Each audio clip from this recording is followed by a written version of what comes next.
parents, enfants, mode d'emploi.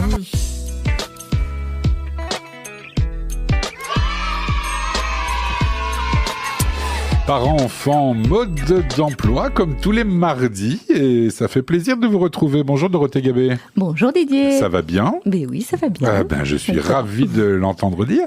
Et aujourd'hui, une fois n'est pas coutume, mais on va en prendre l'habitude dorénavant, enfin souvent, vous n'êtes pas venu seul, vous êtes avec un invité, je pense. Oui, alors aujourd'hui, j'ai vraiment la grande chance d'accueillir Julien Perron, qui est, pour moi en tout cas, une grande source d'inspiration au niveau de l'éducation et qui notamment a inspiré mon projet Rock You Education. Eh bien, on va faire court. Julien Perron, qui êtes-vous ? Merci déjà pour votre accueil. C'est toujours pas évident de se définir rapidement. Alors moi je me considère avant tout comme un citoyen du monde, profondément dans mon cœur, qui fait sa part du colibri pour essayer d'apporter sa pierre positive pour un monde meilleur.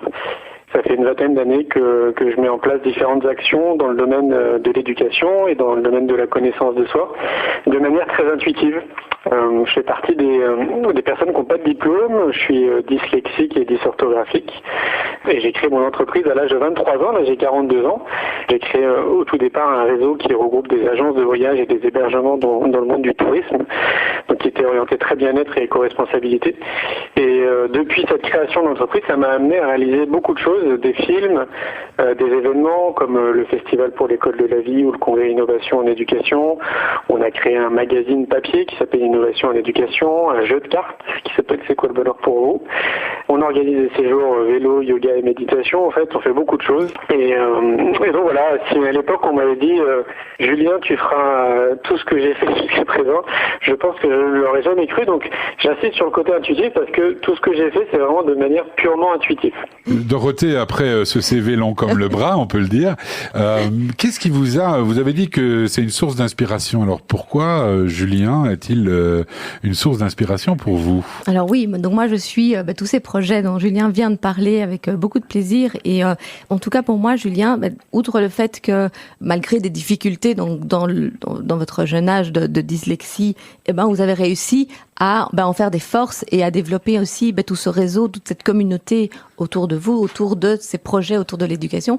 Et c'est vrai que moi, je suis assez fascinée par ce côté rassembleur, ce côté semer des graines. Et ça m'a donné envie moi-même de semer mes propres graines autour de moi ici en Belgique, puisque Julien est en France. Et donc, c'est vrai que il y a d'autres choses qui naissent aussi, je crois, grâce à cette inspiration. Alors moi, j'avais une question. Ici, on a une audience de parents, surtout. J'avais envie de savoir finalement comment est-ce qu'on peut aider nos enfants à mieux se connaître. Comment est-ce qu'on peut les aider à identifier leurs forces, leurs faiblesses. Qu'est-ce qu'on peut mettre en place concrètement ? C'est une question qui est assez délicate parce que c'est pas la première fois qu'on peut me poser des questions dans ce sens-là, comme si moi j'étais parent. Alors il faut savoir que je ne suis pas parent, donc je n'ai pas d'enfant. Et donc j'ai plutôt un regard qui est, j'allais dire, une approche qui est assez holistique dans le sens où je rencontre beaucoup d'acteurs, que ce soit dans le monde institutionnel, donc au sein de l'éducation nationale, tous les acteurs qui sont à l'extérieur aussi du système, je dirais dit classique, et qui font force de proposition en proposant des outils, des accompagnements différents pour les enfants, les parents, les enseignants. Et donc moi j'ai peut-être cette chance depuis 8 ans de côtoyer un peu tout ce monde-là. Et donc j'ai un regard peut-être un peu plus holistique, et de ce que j'observe et des rencontres et des discussions que je pourrais avoir, c'est qu'il semblerait que le schéma idéal, c'est d'être dans une confiance inconditionnel et dans un amour inconditionnel en tant que parent mais aussi en tant que professionnel. Et donc je pense à toutes ces personnes qui peuvent accompagner les enfants dans leur quotidien. Alors je ne dis pas que c'est simple parce que j'imagine que c'est loin d'être évident, mais en tout cas c'est vraiment quelque chose qui ressort très souvent. Ça veut dire essayer d'accompagner du mieux qu'on peut les enfants, donc peu importe notre position, une fois de plus, qu'on soit un enseignant, un parent ou un professionnel dans le monde de l'éducation, de l'accompagner vraiment dans ce qui le caractérise, dans son unité, en fait, dans sa singularité. Parce que nous, dans notre système, peu importe d'ailleurs le pays dans lequel on se trouve, on voit bien en fait qu'on essaye globalement tous de nous faire rentrer un peu dans le même moule, parce que je pense que c'est la solution la plus facile, en fait, la plus simple pour tout le monde, mais on oublie complètement que chaque être humain est différent dans sa méthodologie d'apprentissage, dans les excellences qu'il peut avoir de manière innée, en fait vraiment dans ce qui le caractérise lui en tant qu'individu. Et donc le schéma idéal pour moi, pour répondre répondre à votre question, c'est vraiment d'accompagner les enfants dans ce qui sont vraiment d'unique. Et là, ce qui est chouette, c'est qu'on a pléthore d'outils maintenant, en fait, pour accompagner les enfants. Ce que j'observe, c'est que dans certains pays, c'est déjà mis en place. Nous, en France, on tend de plus en plus dans cette direction, mais on est quand même face à un mastodonte, donc du coup, ça met beaucoup de temps pour se mettre en place. Donc, de tendre davantage vers de la connaissance de soi et du savoir-être, intégré vraiment dans notre cursus éducatif. Et c'est ça, je pense, vraiment la clé de voûte. Hein. C'est vraiment de repérer les talents de tout à chacun, parce qu'on a tous des talents innés. Moi, j'appelle ça des excellences. On a tous des choses dans lesquelles on n'est pas forcément très bon.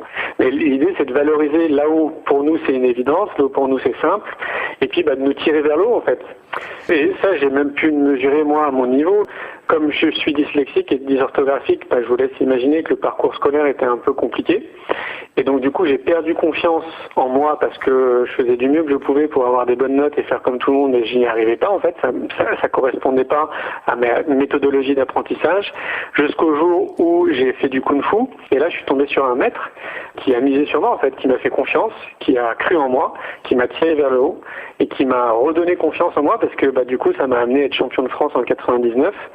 Et tous ces adultes que je rencontre sur mon parcours, qui à un moment donné dans leur parcours de vie ont manqué justement de cette confiance, qui peut être par les parents, là pour moi c'était un maître de Kung Fu. Et on voit bien que ça va être peut-être un peu plus bancal après dans notre vie d'adulte parce qu'on va manquer de cette confiance qui nous suit quasiment après tout le temps, quoi. Donc c'est vraiment très important cette confiance. Oui, donc c'est ça, j'allais dire, c'est de faire confiance à ses enfants et en fait pour leur renforcer leur confiance en eux, croire en eux en fait, c'est simplement ça, et de leur apporter un amour inconditionnel et de les accompagner de cette façon-là. Tout à fait, exactement. Est-ce qu'il y a d'autres outils? Vous parliez de beaucoup d'outils concrets qu'on peut mettre en place. Si vous avez un outil à privilégier que vous avez envie de partager. Il y en a tellement. Pour aller dans ce sens-là, juste pour vous donner un exemple, c'est juste pour éclairer, parce que ce dont je me rends compte avec les années, c'est qu'on a un manque crucial de communication dans notre société, donc peu importe quel pays dans lequel on se trouve, autour de tout ce qui existe dans le monde de l'éducation. À mon sens, ça devrait être le rôle de l'éducation nationale, ça doit être le rôle du mainstream, ça devrait être même un sujet central, en fait, l'éducation dans nos sociétés. Et je trouve qu'on en parle vraiment très très peu, quoi. Donc il y a quelques magazines qui sont souvent des magazines avec des initiatives très personnelles comme la nôtre, des radios qui sont un peu plus spécialisées là-dessus, comme vous le faites. Ça peut être quelques chaînes de télévision mais qui n'ont pas des audiences qui sont vraiment faramineuses. Donc il y a un manque vraiment crucial d'infos. Et donc juste pour éclairer, donner un outil qui me paraît correspondre à tout le monde, quoi, peu importe là où on se trouve. Elle s'appelle Anne-Marie Gagnard. Donc Anne-Marie Gagnard, elle a créé un outil qui s'appelle Défi 9. Donc c'est défi et le chiffre 9.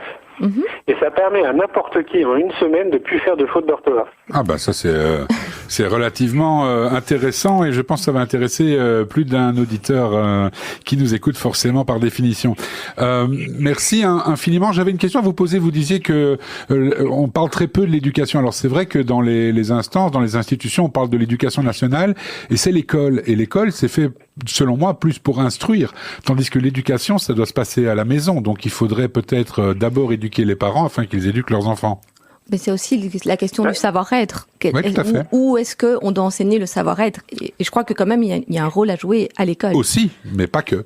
Oui, en fait, c'est vraiment l'ensemble de la société. C'est-à-dire que si on isole le système éducatif, donc on va dire l'éducation nationale, il faudrait même que dans les formations où on forme les enseignants, on intègre déjà cette notion de savoir-être et de connaissance de soi, ne serait-ce que pour les enseignants, pour que les enseignants puissent après le transmettre aussi au sein de leur classe. Et c'est valable aussi pour les parents, évidemment, mais en fait, c'est même un sujet qui est beaucoup plus large et qui nous concerne tous en tant que citoyens. Donc, on part du principe qu'on a une responsabilité citoyenne de prendre soin de nous avant de vouloir prendre soin des autres. Ouais. Oui, c'est une forme de belle conclusion. On va devoir s'interrompre parce que c'est vrai que ça pourrait faire l'objet d'une émission de 3 ans. En tout cas, merci infiniment d'avoir accepté notre invitation. Merci Dorothée de nous avoir fait rencontrer cette belle personne dont je vous laisse prendre congé. Mais oui, et merci beaucoup Julien. Et j'imagine qu'on retrouvera, si besoin est, les coordonnées. Bien sûr, et tous les projets notamment tout le congrès, les magazines et tout. Parfait, tout ça sera sur notre page Facebook et sur Spotify et sur votre blog personnel, ma chère Dorothée. Merci beaucoup Julien, à très bientôt. Merci à vous. Très belle journée à vous.